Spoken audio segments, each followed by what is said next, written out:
Assalamualaikum warahmatullahi wabarakatuh. Perkenalkan, nama saya Maulana Sdawan Khalid Saputra dengan nomor NIM 63030200153 dan teman saya Syafitri Kartika Dewi dengan NIM 63030200074. Pada kesempatan kali ini kita akan mempresentasikan tugas tentang pengantar bisnis yang bermaterikan yang pertama, ada manajemen produksi dan operasi, 2, persediaan, 3, lokasi dan data letak. Manajemen produksi dan operasi.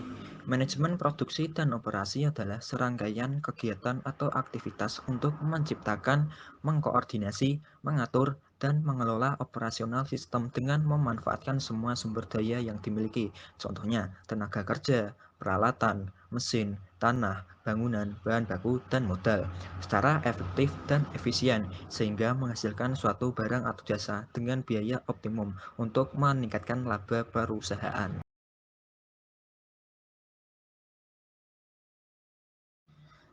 Kegiatan manajemen produksi dan operasi. Yang pertama, ada pemilihan. Pemilihan di sini merupakan keputusan strategi yang menyangkut pemilihan proses berbagai barang atau jasa yang akan diproduksi atau disediakan. Yang kedua, ada perencanaan. Keputusan-keputusan taktikal yang menyangkut kreasi metode-metode pelaksanaan suatu operasi produktif.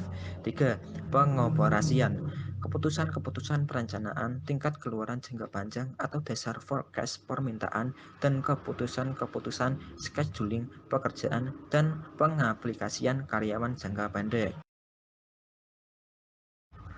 Pengawasan di sini menyangkut tentang pengambilan tindakan korektif dalam operasi-operasi produksi barang atau persediaan jasa.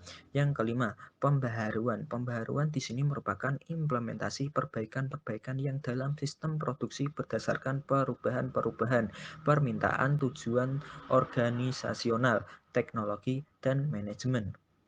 Ruang lingkup manajemen produksi dan operasi. Yang pertama, menyiapkan sistem produksi dan operasi serta pengoperasian dari sistem produksi dan operasi.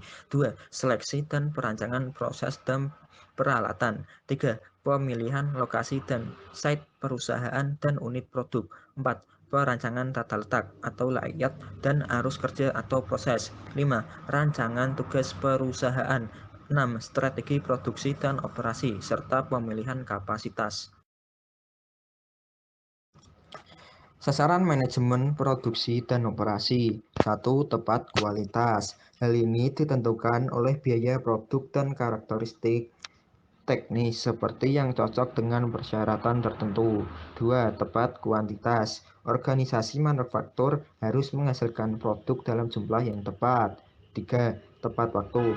Ketetapan waktu pengiriman merupakan salah satu parameter penting untuk menilai efektivitas departemen produksi. 4. Tepat biaya. Biaya produksi ditetapkan sebelum produk diproduksi. Oleh karena itu, semua upaya harus dilakukan untuk menghasilkan produk dengan biaya yang ditetapkan sebelumnya, sehingga mengurangi variasi antara biaya aktual dan biaya standar.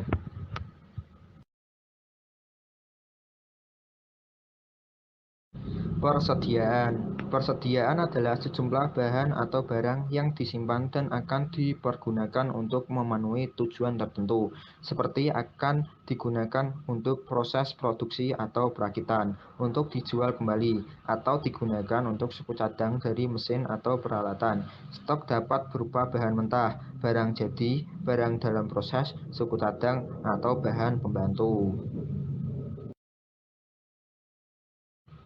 Fungsi persediaan atau inventory. Persediaan timbul karena penawaran atau permintaan berada dalam tingkat yang berbeda, sehingga material yang disediakan berbeda. Secara umum, inventory berfungsi untuk mengelola persediaan barang dagangan yang selalu mengalami perubahan jumlah dan nilai melalui transaksi-transaksi pembelian dan penjualan. Tujuan persediaan atau inventory. Yang pertama, menghilangkan pengaruh ketidakpastian. 2. Mempersiapkan stok apabila ada keperluan mendadak. 3. Mengantisipasi perubahan harga pada pasar produksi. 4. Memberi waktu luang untuk pengelolaan produksi dan pembelian. 5. Untuk mengantisipasi perubahan pada permintaan dan penawaran.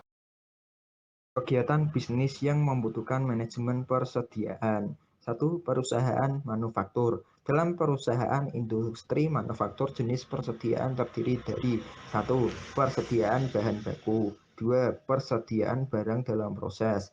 3. Persediaan barang jadi. 4. Persediaan barang pembantu.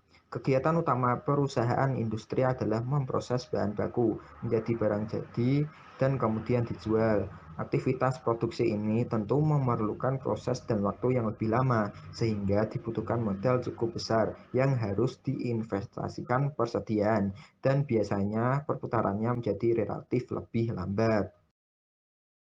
2. Perusahaan dagang. Persediaan barang dagang mengendalikan persediaan pada perusahaan manufaktur relatif lebih sulit dibandingkan dengan pengelolaan persediaan pada perusahaan dagang yang persediaannya dibeli untuk dijual dan tidak membutuhkan waktu lama, sehingga modal berputar relatif lebih cepat.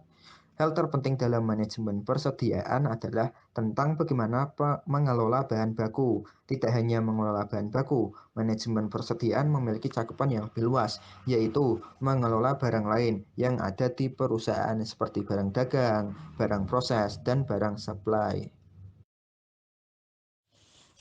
Alasan diperlukannya persediaan. 1. Kesulitan memprediksi tingkat penjualan dan waktu produksi secara akurat. 2. Mendapatkan manfaat dari ekonomi dalam produksi dan pembelian. 3.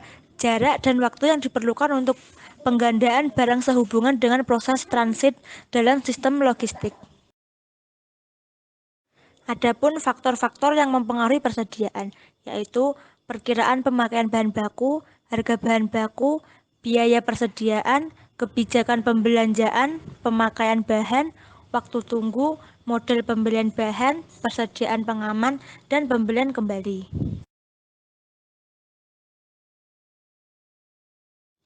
Jenis-jenis persediaan. Menurut Reinders dan Heiser, berdasarkan proses manufakturnya, persediaan dibagi menjadi 4, yaitu persediaan bahan baku, persediaan setengah jadi, persediaan pemeliharaan, perbaikan dan operasi, serta persediaan barang jadi. Yang terakhir, kita akan membahas tentang lokasi dan tata letak. Yang pertama, lokasi perusahaan.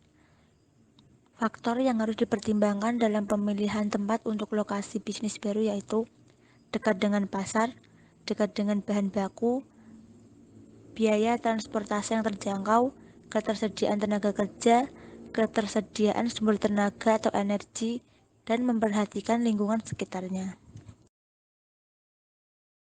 Yang kedua, layout. Proses penentuan bentuk dan penempatan fasilitas yang dapat menentukan efisiensi produk atau operasi. Perencanaan berkenaan dengan produk, proses, sumber daya manusia, dan lokasi.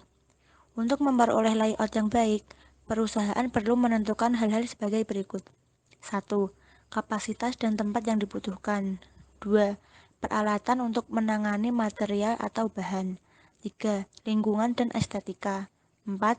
Arus informasi serta biaya perpindahan antara tempat kerja yang berbeda. Adapun jenis-jenis dari tata letak. 1. Tata letak posisi tetap.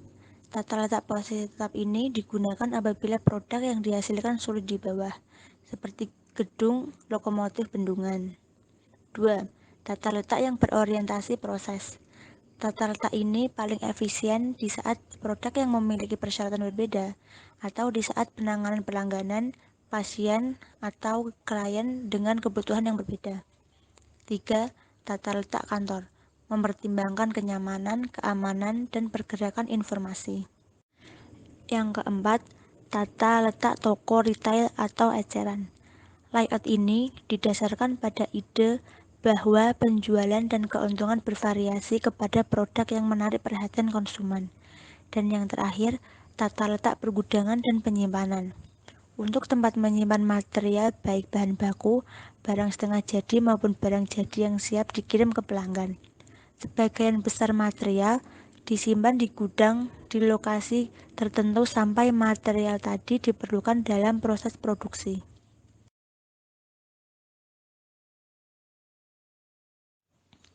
Kesimpulan. Kesimpulan dari materi di atas adalah pentingnya mempelajari manajemen produksi. Topik-topik yang dipelajari dalam manajemen produksi berkaitan dengan desain, operasi, dan pengawasan sisi penawaran organisasi-organisasi. Manajemen produksi dan operasi tidak hanya menyangkut pemrosesan berbagai barang saja, tetapi juga mengangkut dalam bidang jasa. Pada hakikatnya, manajemen produksi dan operasi adalah suatu sistem yang dapat mengubah masukan sumber daya menjadi barang dan jasa yang lebih optimal dan bermanfaat.